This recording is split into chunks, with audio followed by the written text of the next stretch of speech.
C'est toute la difficulté de faire de l'interview politique, et vraiment je trouve que Sonia Mabrouk, Laurence Ferrari en font beaucoup plus que moi, et je trouve qu'elles le font souvent mieux d'ailleurs que moi, parce que j'ai beaucoup de défiance sur les hommes et les femmes politiques, et je pose des questions simples et je regrette qu'ils ne répondent pas clairement. La dernière question que j'ai posée d'ailleurs à Madame Thévenot va dans ce sens-là. Est-ce que vous êtes pour ou contre qu'une loi européenne soit supérieure à une loi française? Voilà une question simple, et j'étaye par des arguments. Moi je ne veux pas que ce soit Bruxelles qui décide si on a des voitures électriques ou pas. Je ne veux pas. Donc c'est une position. Après on peut la contester. Certains souhaitent l'Europe fédéraliste. Pourquoi pas? Moi je pense que la France doit retrouver sur tous ces sujets la souveraineté. Que c'est les Français qui doivent être au cœur, effectivement, des décisions qui sont prises par nos gouvernements. Et on a le sentiment ces dernières années que c'est pas tout à fait le cas. Alors revenons effectivement à l'entrisme et revenons aux positions des uns et des autres. Jean-Michel Apathy était hier soir sur TMC, et lui, il pense que dévoiler ce rapport, c'est d'une certaine manière mettre en péril les musulmans français. Écoutons-le. C'est embêtant ce rapport d'une certaine manière. D'abord parce qu'il est mis au service d'un homme et de son ambition. Enfin, ceux qui ne le voient pas, c'est qu'il faut qu'ils aillent acheter des lunettes. Et puis il y a un deuxième problème. C'est que si on ne parle plus que des musulmans en France sous cet aspect-là, on va quand même détourner les musulmans patriotes, honnêtes, français, qui paient leurs impôts, qui aiment leur pays, on va les détourner du pacte social. Il faut quand même faire attention à ce qu'on fait. Donc, merci Bruno Retailleau pour avoir rendu public le rapport. Enfin, bon, faut pas nous prendre pour des billes non plus, quoi. Bon, donc, alors, c'est tout le problème du rapport à la vérité que met en place monsieur Apathy. Donc lui, il souhaite que c'est pas de vague. En gros, je résume. Donc on n'en parle pas, comme ça c'est mieux, parce que si on en parle, ça peut vraiment chagriner les musulmans de France. Évidemment que chacun fait la différence entre islam et islamiste, et islamisme, pardonnez-moi, entre islam et islamisme, et entre musulmans et islamistes. Tout le monde fait la différence. Didier Lemaire aussi la faisait. Jean-François Copé, lui, il est maire de Meaux, comme vous le savez, maire républicain. Il était l'invité de Sonia Mabrouk ce matin sur CNews, et il est revenu sur l'interdiction du port du voile. Ce débat-là, ce combat, pour ceux qui s'y opposent, n'est plus aujourd'hui possible au regard du nombre de gens, de femmes qui le portent et qui n'en font pas un élément de militantisme. Mais est-ce que c'est un signe pour vous de non-intégration? Est-ce que le voile à grande échelle vous pose un problème ou pas? Pour certains non, pour d'autres oui. Je préfère qu'il n'y ait pas de signe religieux. Voilà, si je le préfère. Mais je pense qu'aujourd'hui... Tous les signes religieux. Oui, parce que la laïcité, pour moi, c'est de pratiquer la religion de manière discrète, de manière personnelle. La religion, l'assimilation, c'est la religion à la maison. Bon, ou dans les lieux de culte, bien entendu. Bon, je crois qu'on a été complet, bien évidemment. Ça fait plus d'1h07 que nous parlons de ce sujet-là, et on va conclure avec Christophe, peut-être, qui nous a écoutés. Bonjour Christophe. Bonjour.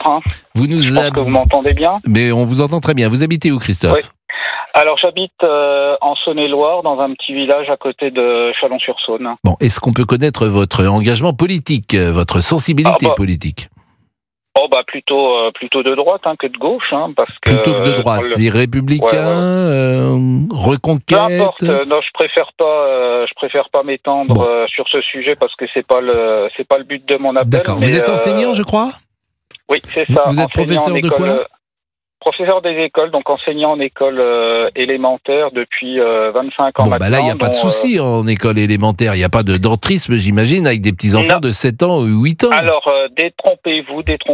Ça dépend le lieu dans lequel vous travaillez. Moi, ça fait 25 ans que j'enseigne, dont plus de la moitié, j'ai travaillé dans ce qu'on appelle les ZEP, dont 3 ans et demi en région parisienne, puis après une dizaine d'années dans une ZUP à Chalon-sur-Saône. Et je peux vous dire que les choses, elles évoluent, mais à une vitesse inimaginable. Il y avait, c'est ce que j'ai dit à votre collaborateur, il y a quelques années des femmes voilées. Oui, il y en avait, mais maintenant il y en a beaucoup plus qu'il n'y en avait avant.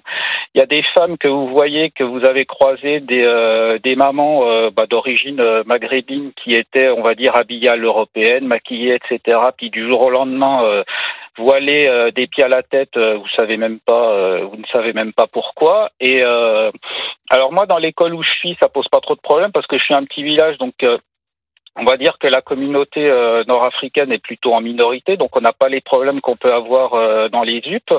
Et encore, moi, en tant qu'homme, je n'ai pas eu les mêmes problèmes que mes collègues femmes à qui on a dit clairement, toi je te parle pas, je lui parle à lui.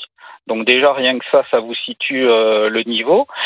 Et vous avez dans les écoles de certaines régions, certaines villes, etc., il y avait ce qu'on appelait avant des cours d'ELCO, donc c'est les enseignements des langues et cultures d'origine. Alors maintenant, ça s'appelle l'EILE.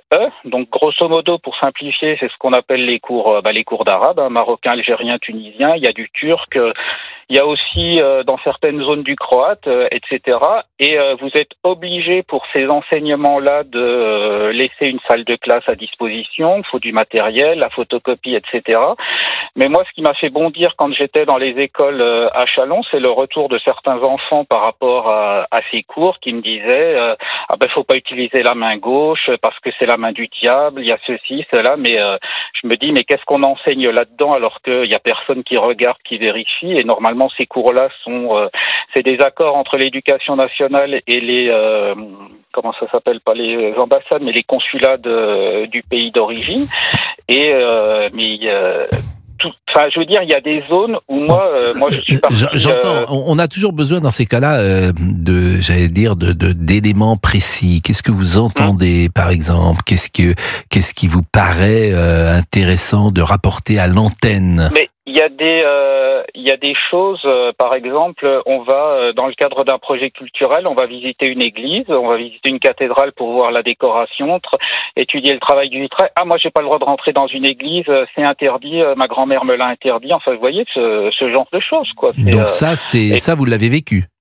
Ah, mais je l'ai vécu et moi, je peux vous dire que alors après, je vais peut-être faire bondir certains, mais moi, je suis intimement convaincu qu'il y a des zones où ça deviendra impossible d'enseigner parce qu'il y a trop de problèmes et de pression par rapport à cette culture et ces communautés-là. Bon. Et ce que vous avez dit tout à l'heure résume parfaitement ce que beaucoup de personnes pensent par rapport à Madame Thévenot.